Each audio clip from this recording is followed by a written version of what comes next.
Okay, so we're going to adjust the cam chain tensioner here on my 1975 Honda CB750. So the first thing we want to do is take off the points cover, and we want to turn the engine until we're at top dead center. And obviously you can see the T, but it has to be top dead center on the compression stroke at cylinder 1. So we look over at the tappet covers on cylinder 1, and we go, and we have no movement at all in the tappet covers. So what does that mean? That means we're not at top dead center at the compression stroke. It means the valves are open and we're at top dead center on the exhaust stroke. So this is wrong. So we're at top dead center, but on the wrong half of the 4 cycles. So what do we have to do? So we've got to turn the engine 360 degrees until we're back to the T with the 1-4, and now we are at top dead center on the compression stroke. How do we know that? You hear that? The tappets move. So when the tappets move, we know they're not pressed up against the valve springs, and it means the valves are closed, hence compression. We need to move the engine forward 15 degrees from top dead center on the compression stroke. So how do we do that? Well, it's handy that from this screw to this point is 90 degrees.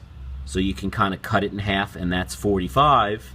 So you can think along this arc is 15, 30, 45.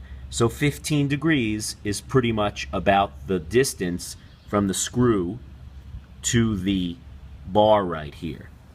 So what we can do is turn the engine until the spring tip connector is right about there. It's less than you think. So that is 15 degrees past top dead center. Here's the cam chain tensioner. And some people recommend to just remove the whole damn thing, which is probably not a bad idea. But what I'm going to do is loosen it. First you loosen the lock nut, and then you loosen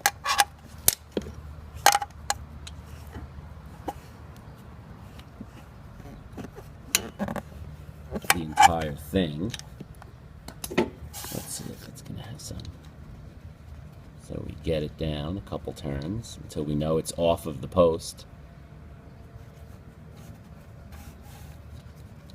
And now, just simply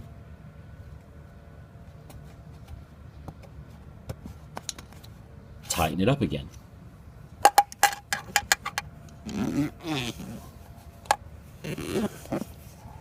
Until it's tight against the post.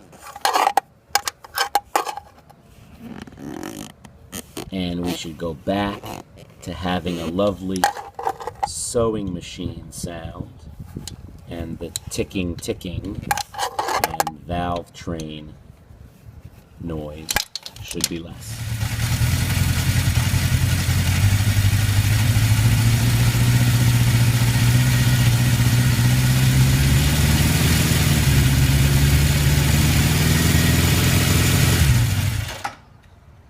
There we have a nice smooth engine running well.